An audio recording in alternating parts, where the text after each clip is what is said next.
Kabupaten Blora yang dikelola di bawah Dindapok Blora. Ya, saat ini jumlah pasar yang kami kelola ada 13 pasar daerah. Jadi gini, bedanya pasar daerah dengan pasar secara umum yang ada di Kabupaten Blora. Jadi pasar daerah itu pasar yang asetnya merupakan aset daerah dan pengelolaannya oleh daerah, dan itu di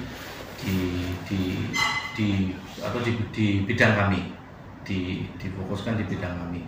Sementara pasar-pasar yang lain yang tidak bukan 13 itu adalah bisa juga dengan pasar desa atau pasar desa lah.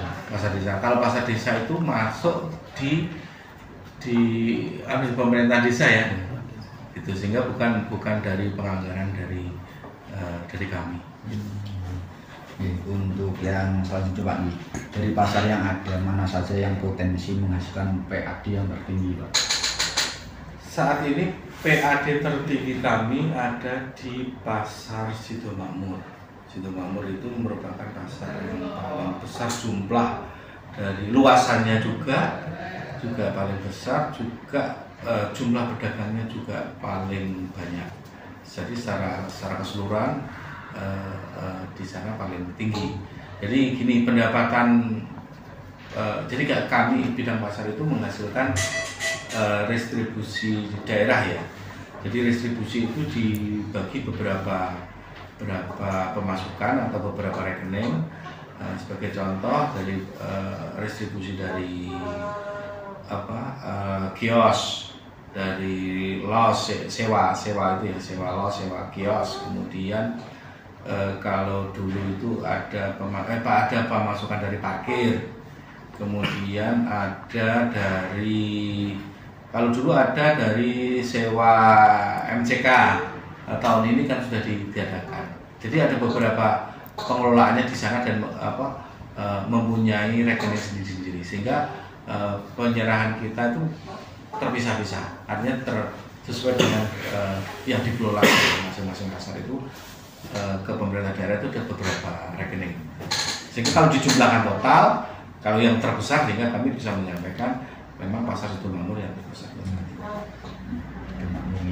Untuk yang ketiga Pak, bisa dijelaskan Pak berapa jumlah PAD dari seluruh pasar di Kabupaten Blora tahun 2022 dan 2023 Pak? Untuk 2023 ya, saya dulu ya. Kemarin kita ditarget, jadi setiap tahun kita itu ditargetkan untuk perolehan PAD. Jadi harapannya kita bisa mencapai, karena tanpa target itu kita harus mempunyai standar, punya ukuran. Gitu. Tahun 2022 kita ditargetkan totalnya ya, dari segala penerimaan itu kita ditargetkan 6 miliar lebih ya Mbak ya. 2023 saya sedangkan saya mundur aja. 2003 kita ada 6 miliar lebih dan alhamdulillah bisa tercapai. Tahun ini bisa tercapai, secara jumlah bisa tercapai. Tahun 2002 karena saya belum di sini, saya mungkin bisa dibantu penjelasannya. Untuk angka pastinya nanti kalau memang butuh angka pastinya sekitar 7,2. 7,2 ya.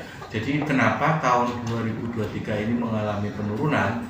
Karena pertama tahun 2023 itu kita ada pembangunan pasar induk Cepu, sehingga secara otomatis kalau dia dibangun berarti kan dibongkar ya, dan kita tidak bisa menarik restribusi dari sana. Itu. Kemudian pasar Ngawen juga sama, setelah dibangun itu kan harus selama dibangun karena menggunakan dana TP itu kan tidak boleh ditarik restribusinya. Jadi sampai ada penyerahan. Kebetulan kemarin diserahkan kami dari pusat itu bulan 9, sehingga efektif 1 sampai bulan 9 kita tidak bisa menarik restribusi dari sana, sehingga memang ada penurunan. Jadi penurunan itu memang karena ada pembangunan, sehingga kita tidak bisa menarik restribusi. Kemudian saya jelaskan untuk target kita tahun 2024 ini kita ditarget kurang lebih 9 miliar. Untuk yang kelima langsung Pak nih, tadi kan yang keempat kan targetnya 2024 kan sudah dijelaskan 9 miliar Pak nih. Untuk yang kelima Pak nih, apakah kiat Dindak Koplo Kabupaten Blora untuk meningkatkan PAD dari sektor pasar di Blora Pak? Kiat-kiat kita